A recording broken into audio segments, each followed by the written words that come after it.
आज ही Doubtnut app download करें। Doubtnut पर होगा अब आपके सभी मैथ्स, केमिस्ट्री, फिजिक्स और बायोलॉजी डाउट्स का सफाया। बस अपने क्वेश्चन की फोटो खींचो, उसे क्रॉप करो और तुरंत वीडियो सोल्यूशन पाओ। Download now. Hello students, welcome to Doubtnut. आज जो हम करने वाले हैं वो है आपके एनटीए जो कि नीट का आपका मॉक टेस्ट है, टेस्ट 1, उसके कुछ क्वेश्चंस हैं, उनको आज हम डिस्कस करेंगे। तो सबसे पहला क्वेश्चन देखते हैं। यहाँ पे सबसे पहला क्वेश्चन क्या है? A few statements describing certain features of reproduction are given below. अब यहाँ पे हमें रिप्रोडक्शन के कुछ फीचर्स हैं वो दिए गए हैं, हमें उनको पढ़ के क्या करना है? Select the options that are true for both asexual and sexual reproduction. हमें दोनों ही टाइप के रिप्रोडक्शन के बारे में बताना है। तो हमें पता है जो रिप्रोडक्शन होता है वो क्या है? Producing offspring. अब ये कितने टाइप का होता है? 2 टाइप का। पहला होता है आपका एसेक्सुअल रिप्रोडक्शन और दूसरा होता है सेक्सुअल रिप्रोडक्शन। अब इन दोनों के रिगार्डिंग यहाँ पे कुछ स्टेटमेंट दिए गए हैं, हमें वो बताना है कि वो स्टेटमेंट कौन सा है जो इन दोनों के लिए ही सही है। तो हम पहले थोड़ा सा ओवरव्यू ले लेते हैं रिप्रोडक्शन के बारे में। एसेक्सुअल रिप्रोडक्शन क्या होता है? इसमें सिर्फ एक पेरेंट जो है वो इन्वॉल्व होते हैं और जो इसके प्रोजनी होती है या जो ऑफस्प्रिंग है वो कैसा होता है? ऑफस्प्रिंग जो है वो बिल्कुल क्लोन होता है। क्लोन यानी कि अपने पेरेंट की एग्जैक्ट कॉपी होता है। और सेक्सुअल रिप्रोडक्शन में क्या होता है? 2 पेरेंट्स इन्वॉल्व होते हैं, ये बाय पेरेंटल होता है। ऑफस्प्रिंग जो है वो वेरी करता है, यहाँ पे क्या होती है? वेरिएशन होती है। ठीक है, तो ये 2 चीजें जो हैं वो होती हैं। और सेक्सुअल रिप्रोडक्शन में क्या होता है? फ्यूजन होता है गैमीट्स का, फ्यूजन ऑफ गैमीट्स। लेकिन इसमें क्या होता है? एसेक्सुअल रिप्रोडक्शन में ऐसा कुछ भी नहीं होता। यहाँ पर क्या होता है? इसमें माइटोसिस की हेल्प से ही क्या होती है? रिप्रोडक्शन होती है। और यहाँ पे क्या होता है? मियोसिस होता है यहाँ पे। यानी कि एसेक्सुअल रिप्रोडक्शन में आपका जो है डिवीजन कैसा होगा? इक्वेशनल। लेकिन जो सेक्सुअल रिप्रोडक्शन है उसमें कैसा होगा? इसमें जो डिवीजन होता है ये होता है हमारा रिडक्शन डिवीजन। तो चलिए, ये था हमारा ओवरव्यू अबाउट रिप्रोडक्शन। अब हम स्टेटमेंट्स देख लेते हैं। सबसे पहला स्टेटमेंट है गैमेटिक फ्यूजन टेक प्लेस। अब गैमेटिक फ्यूजन यानी कि गैमीट्स का फ्यूजन होगा। ये कहाँ होता है? सेक्सुअल रिप्रोडक्शन में ही होता है, एसेक्सुअल में ऐसा कुछ नहीं होता। तो ये जो स्टेटमेंट है ये गलत होगा। Then transfer of genetic material take place. जी हाँ, जेनेटिक मटेरियल जो है यानी कि जो डीएनए है वो हमेशा क्या होता है? पास होता है कहाँ से? पेरेंट्स से ऑफस्प्रिंग के अंदर। तो ऑफस्प्रिंग यानी कि जो न्यू प्रोजेनी है उसमें जेनेटिक मटेरियल पास होता है। तो ये किस में होगा? ये दोनों में ही होगा, हमारे एसेक्सुअल रिप्रोडक्शन में भी और सेक्सुअल रिप्रोडक्शन में भी। तो ये स्टेटमेंट ठीक है। देन थर्ड स्टेटमेंट है यहाँ पे the reduction division take place. Reduction division यानी कि मियोसिस। तो ये जो स्टेटमेंट है ये गलत होगा क्योंकि मियोसिस किस में होती है? सेक्सुअल रिप्रोडक्शन में। लास्ट है progeny has a resemblance to parents. जो प्रोजेनी है यानी कि जो ऑफस्प्रिंग है वो पेरेंट्स से रिसेम्बल करते हैं। जी हाँ, एसेक्सुअल में तो एग्जैक्ट क्लोन ही होते हैं और सेक्सुअल में क्या होता है? वेरिएशन होती है, लेकिन दोनों पेरेंट्स से रिसेम्बल जरूर करता है।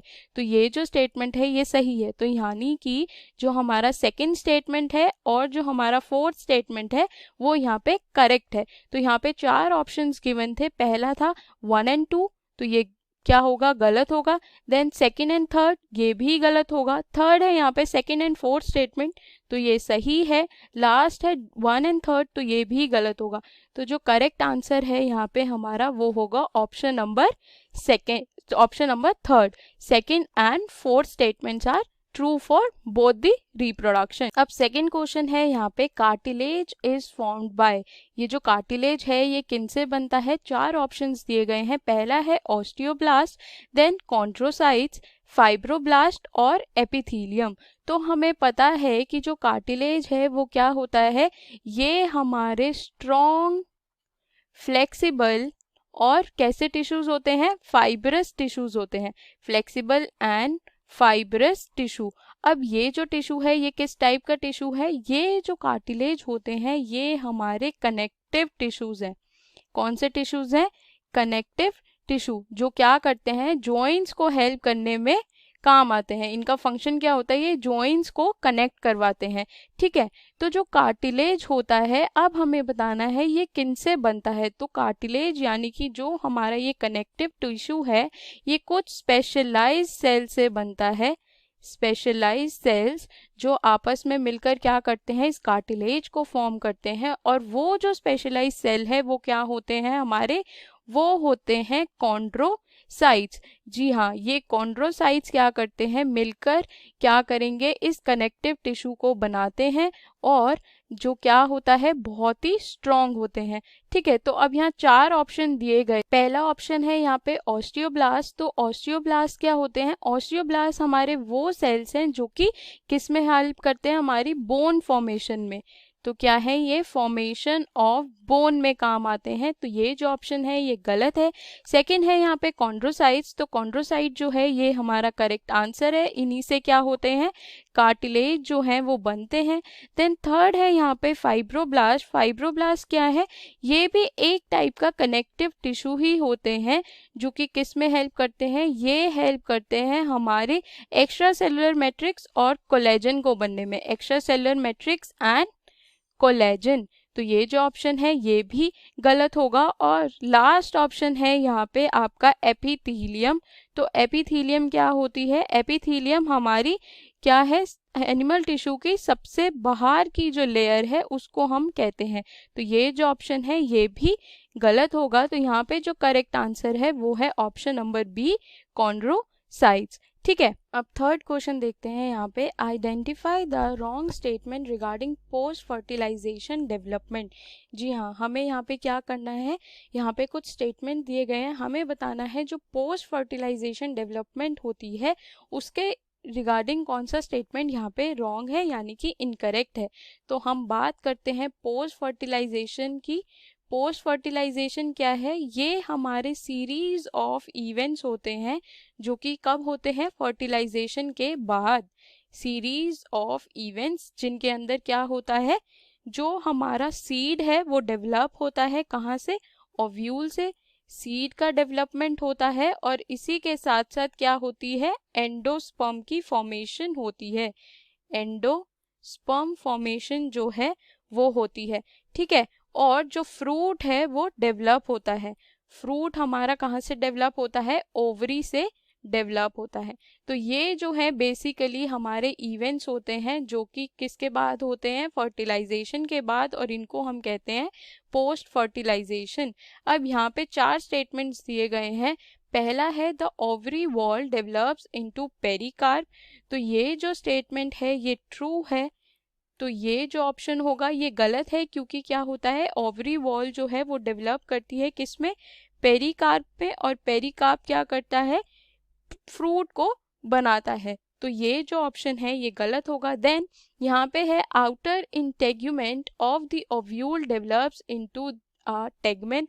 तो ये जो ऑप्शन है ये गलत है, ये फॉल्स है। तो हमें यहाँ पे क्या बताना था, रॉन्ग स्टेटमेंट। तो इसलिए ये जो ऑप्शन होगा ये सही होगा। ये फॉल्स स्टेटमेंट क्यों है, क्योंकि जो आउटर इंटेग्यूमेंट होता है वो क्या करता है, ओव्यूल का, वो डेवलप होता है टेस्टा में, और जो इनर इंटेग्यूमेंट है वो किस में डेवलप होता है, टेगमेन में। तो ये जो ऑप्शन है ये गलत है। Then the fusion nucleus develops into endosperm. जो ट्रिपल न्यूक्लियस है वो क्या करता है, एंडोस्पर्म में डेवलप होता है। तो ये स्टेटमेंट भी ट्रू है, इसलिए ये ऑप्शन गलत होगा। लास्ट है ओव्यूल डेवलप्स इनटू सीड।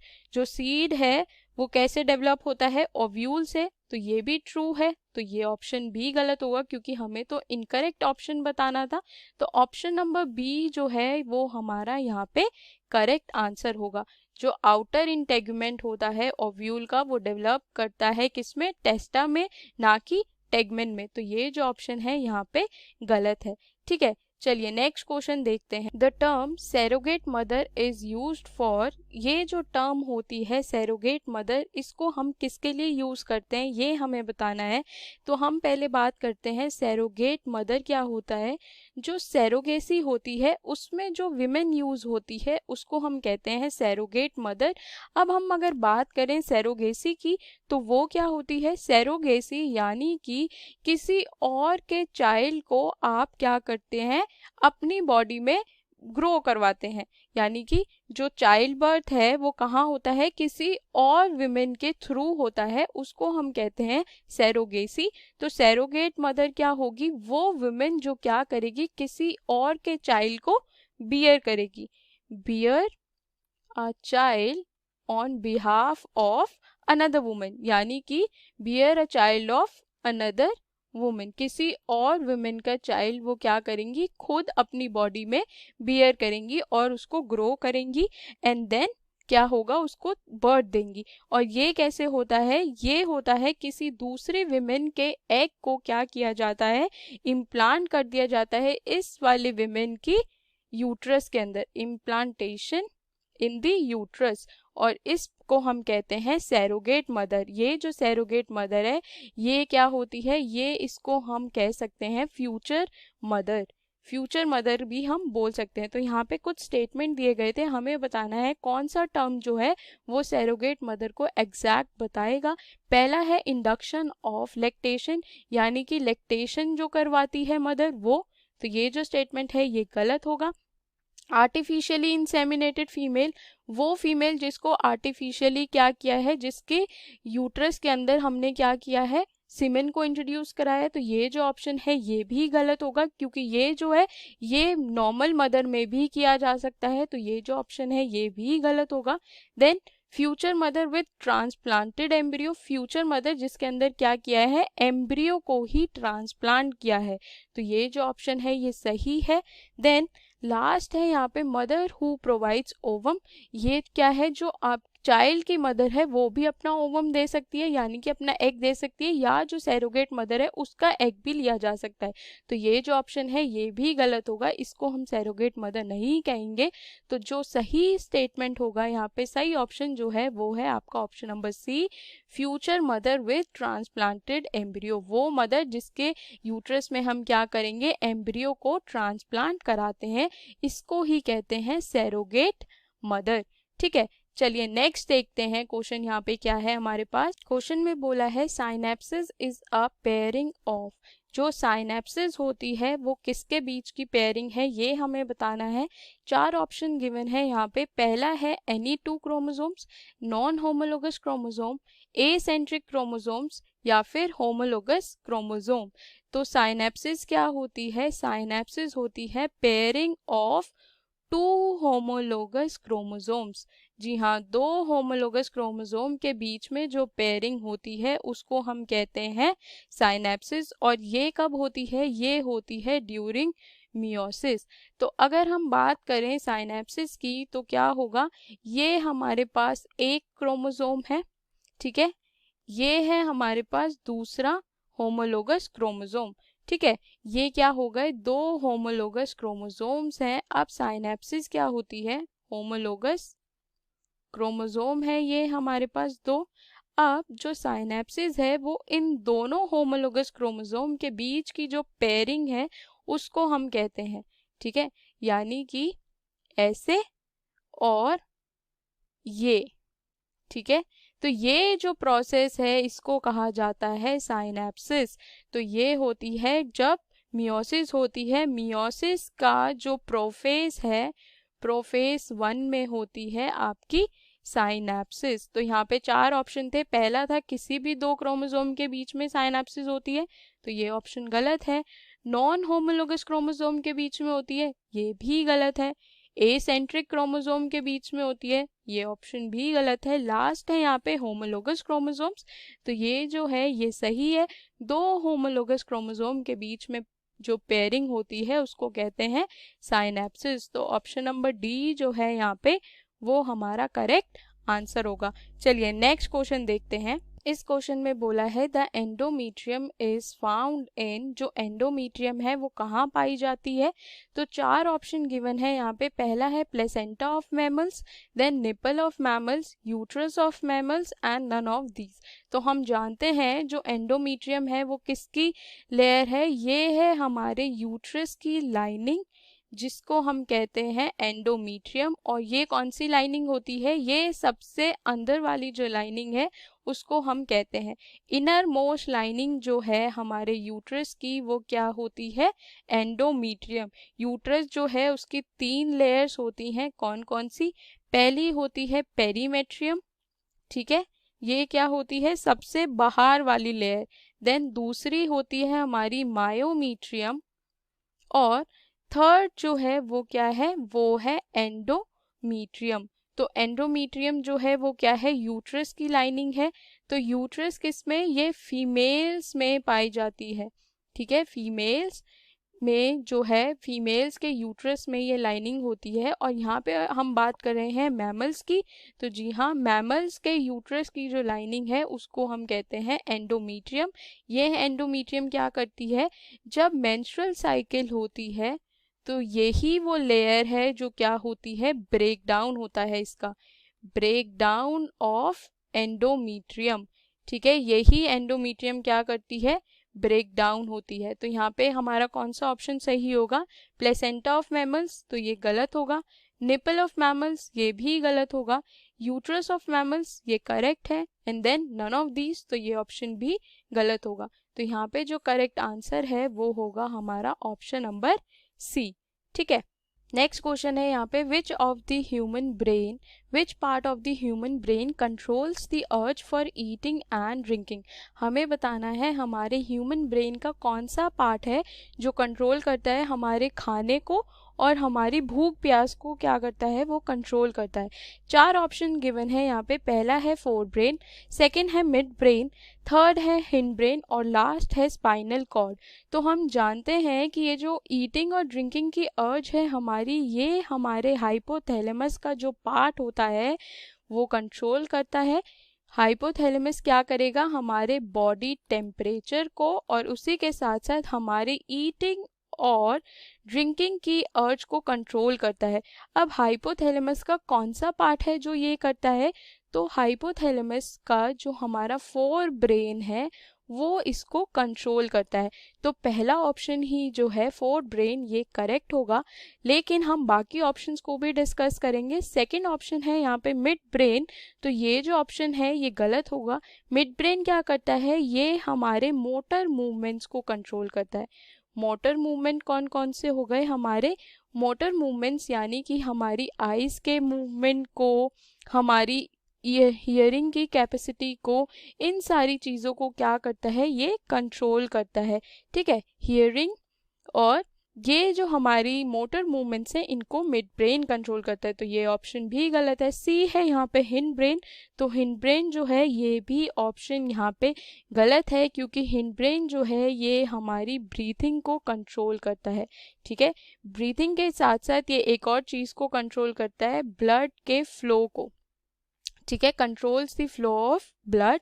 तो ये ऑप्शन भी गलत है। लास्ट है यहाँ पे स्पाइनल कॉर्ड, तो ये भी गलत है, क्योंकि स्पाइनल कॉर्ड जो है ये क्या करता है, हमारे रिफ्लेक्स एक्शंस को कंट्रोल करता है। किसको, रिफ्लेक्स एक्शंस को। तो यहाँ पे जो करेक्ट आंसर होगा, कौन सा पार्ट है ह्यूमन ब्रेन का जो कंट्रोल करता है urge for eating and drinking, वो है हमारा option number A, fore brain.